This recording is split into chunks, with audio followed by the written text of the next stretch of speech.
there's always that one shot you couldn't get. Maybe it was the wrong lens, wrong budget, wrong weather, wrong everything. And what could he do except this?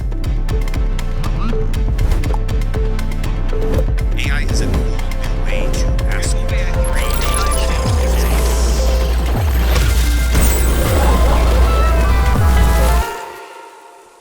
I didn't want to be a prompt engineer or align myself with the culty attitude of using AI, but knowing it wasn't going anywhere, I experimented.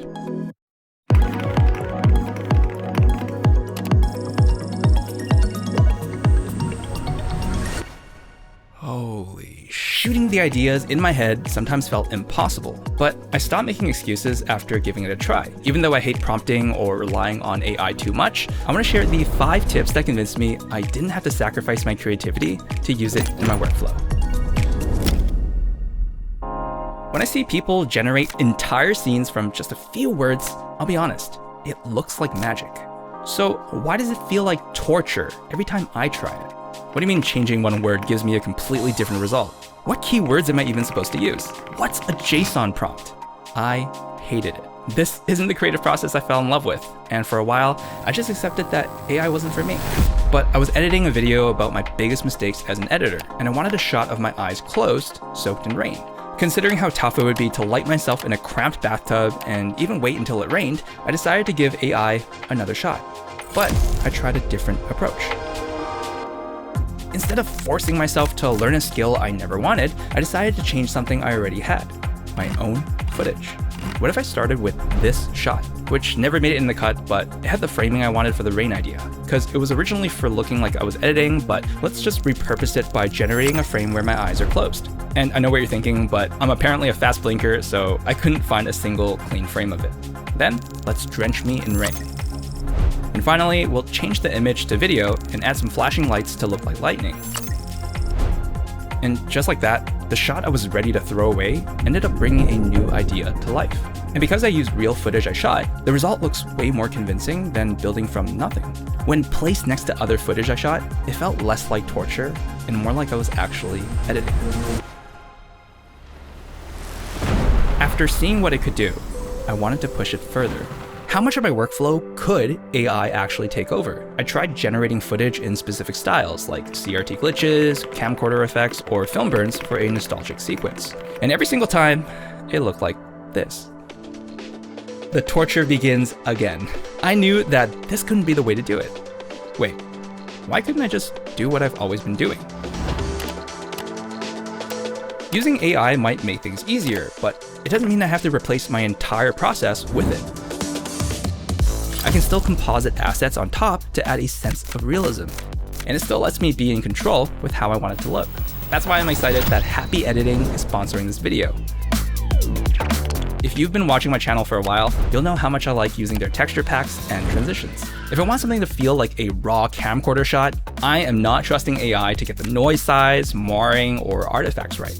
That's why I add film grain or CRT textures from Happy Editing, assets that are captured with a real physical camera that have that level of detail that can't be generated consistently. I like to treat AI videos as any other piece of footage on my timeline, and whenever I throw their overlays on top, it brings the visuals to life. Their master bundle is the toolbox I keep going back to because it has all of my frequently used assets. Here is an AI-generated video just on its own. And here's what it looks like with Happy Editing assets. Mixing in as many real elements as possible is what prevents AI videos from taking over my work. And Happy Editing assets have been my secret weapon through this entire journey. If you want to try it out yourself, you can click the pop-up right over here or the link in the description below. As always, thank you Happy Editing for sponsoring this video. The more AI content I saw, the more I felt confused. Why do some feel like slop, while some genuinely impress me? I began paying attention to anything labeled as AI generated, and what resonated with me weren't videos of realistic cartoon characters or mythical creatures in silly situations. The shots I cared about were the ones I knew a physical camera could capture, like someone actually filmed it. I was convinced that I had to create these over-the-top ideas because that's how everyone else kept showcasing AI. But I stopped thinking about what it could generate and started thinking about what I couldn't shoot. What if I wanted a long dolly zoom shot, but I'm in a tight space or my slider only goes this far? I'll give it the frame I can physically capture, in this case the wide angle, and then have it generate a frame that looks like it was shot on a very telephoto lens. If I use the generated telephoto shot as a start frame and my wide shot as an end frame and generate a video with them, it gives me the dramatic dolly zoom shot that I'm looking for. Another example is a robot arm shot.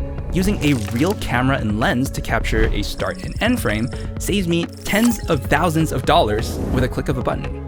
Thinking about what's physically possible with a camera gives results that feel physically possible, and all it took was applying the filmmaking logic I already knew. And if you're looking for more tips to make better videos, not even AI related, check out my community, Frame by Frame. I built it for creators who feel stuck and need help building momentum in what they do. Check it out if you haven't joined, and thank you to this month's Kaizen members. AI-generated people have come a very long way. Facial consistency is insane now, and motion control tools are actually getting a little scary. After watching some of the most convincing generations I could find, I came to a conclusion I didn't expect. They look good. Sometimes too good. But there's always this feeling I can't shake off. Like this uncanny valley of thinking it's real, but it's not. And I don't think it took long to realize what it was. It's weight. They look like they're trying to look human, but real people don't move perfectly or look like they weigh 50 pounds. Sometimes we shift our balance for no reason, or blink a bit strangely, or scratch our nose mid-sentence. After watching all these impressive generations without them, they don't feel alive. So I keep AI for the things that don't need to feel alive, especially if it's not based on a real frame I captured. When I need a car passing by in the background, or maybe a fake fire, or set extension that gives me the location I can't afford, that's when I rely on it. I really believe real people are still the only ones who can deliver real performances. And at the end of the day, real people watch your work, and I think they can feel a difference, even if they can't explain it. I was watching an Instagram reel one day, immersed in the video, when I noticed it was labeled as AI generated. So I rewatched it to look for anything that felt off, because how did it slip by me? But there were no smudgy textures, weird movements, or fantastical visuals. That's when I realized I think I didn't notice it because they had the previous 4 tips applied to their video. Because most of the shots were altered with AI. And the weird part was I didn't really feel cheated. It was a good video. When I thought about why my AI radar didn't go off while I was watching it, I realized the answer was actually quite simple. The clips were short. Because the longer an AI shot holds, the more time your brain has to notice something is off.